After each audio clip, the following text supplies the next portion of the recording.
নগাঁওবাসীৰ বাবে সুখবৰ নগাঁও বিশ্ববিদ্যালয়ৰ উপাচাৰ্য ডক্টৰ হিতেশ ডেকাৰ দায়িত্ব গ্ৰহণ নগৰ বিধায়ক ৰূপক শৰ্মাৰ আদৰণি বিশিষ্ট শিক্ষাবিদ সাহিত্যিক ডক্টৰ হিতেশ ডেকাক লৈ উৎফুল্লিত নগাঁও বিশ্ববিদ্যালয়ৰ পৰিয়াল উল্লেখ্য যে নগাঁও মহাবিদ্যালয়কে ধৰি অসম চৰকাৰে ৰাজ্যৰ 7খন মহাবিদ্যালয়ক বিশ্ববিদ্যালয়লৈ উন্নীত কৰে ডক্টৰ ডেকাই নগাঁৱৰ মহাপুৰুষ শ্ৰীমন্ত শংকৰদেৱ বিশ্ববিদ্যালয়ৰ উপাচাৰ্য হিচাপে কাৰ্যনিৰ্বাহ কৰিছিল ব্যুৰ' ৰিপৰ্ট নগয়া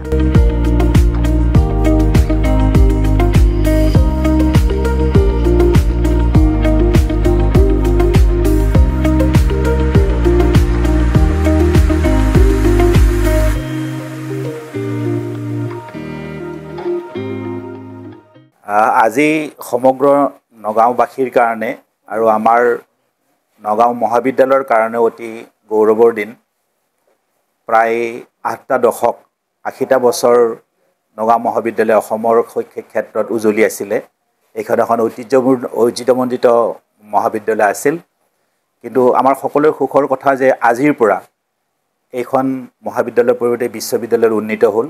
আমি সকলোৱে গৌৰৱবোধ কৰিছোঁ আৰু বিশ্ববিদ্যালয়খনৰ প্ৰথম উপাচাৰ্য হিচাপে মই যোগদান কৰি মই যথেষ্ট আনন্দিত গৌৰৱান্বিত আমি আশা কৰিম যিসকল দূৰদৰ্শী উদ্যোক্তাই এই পবিত্ৰ জ্ঞান মন্দিৰৰ আৰম্ভণি কৰিছিল তেখেতসকলৰ যি দৰ্শন যি আদৰ্শ আমি বৰ্তাই ৰাখিব পাৰিম বিশ্ববিদ্যালয় হ'ল মানেই আমি মহাবিদ্যালয় সমস্ত দৰ্শন আলিবাটটো বাদ দিম এনেকুৱা কথা নহয়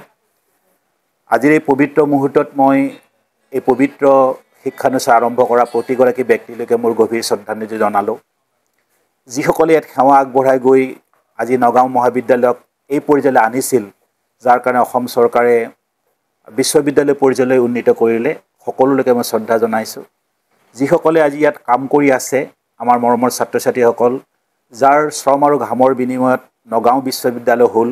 সকলোলৈকে মই আন্তৰিক ধন্যবাদ জনাইছোঁ আৰু বিশ্ববিদ্যালয়ৰ সপোন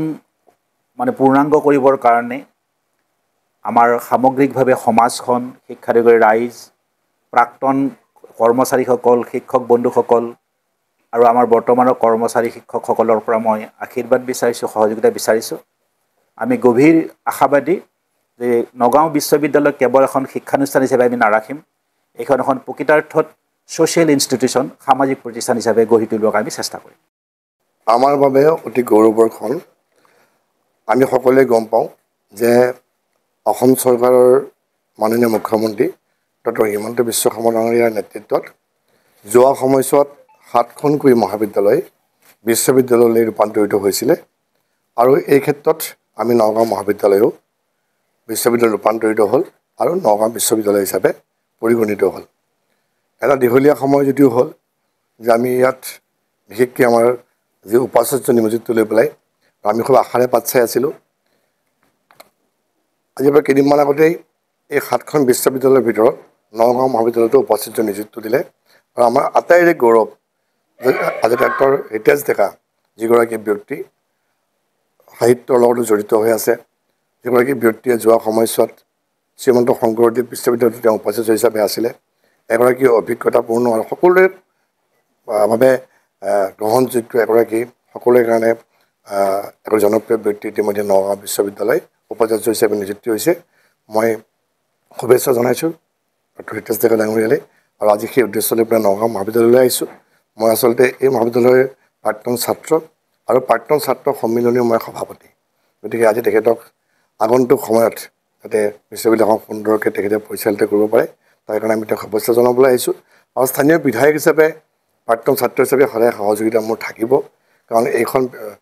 যিখন কলেজ এতিয়া বৰ্তমান বিশ্ববিদ্যালয় আমাৰ কাৰণে এটা জ্ঞানৰ মন্দিৰ স্বৰূপ সদায় আমি গৌৰৱ অনুভৱ কৰোঁ আৰু আশা ৰাখিছোঁ নগাঁও মহাবিদ্যালয় আগন্তুক সময়ত মধ্য অসমৰ প্ৰাণকেন্দ্ৰ স্বৰূপ সকলো ক্ষেত্ৰত যাতে আগবঢ়াই লৈ যাব পাৰোঁ আৰু এই বিশ্ববিদ্যালয়ে যিহেতু আমাৰ আপুনি গম পায় যে যিটো আমাৰ সীমিত সংখ্যক যিটো মাটি আছে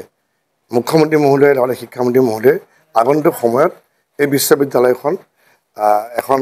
যি পূৰ্ণাংগ বিশ্ববিদ্যালয় বৃহৎ আকাৰত য'ত আমি আৰু কিছু মাটি ইতিমধ্যে তাৰ কাৰণে আমি আগবাঢ়ি আছোঁ আমি কৰি পেলাই এখন খুব সুন্দৰ বিশ্ববিদ্যালয় পৰিগণিত কৰিবৰ কাৰণে চেষ্টা অব্যাহত ৰাখিছোঁ মই পুনৰবাৰ নগাঁও মহাবিদ্যালয় যি অট'নমাছ বৰ্তমান আজি নগাঁও বিশ্ববিদ্যালয় উত্তৰটো কামনা কৰিলোঁ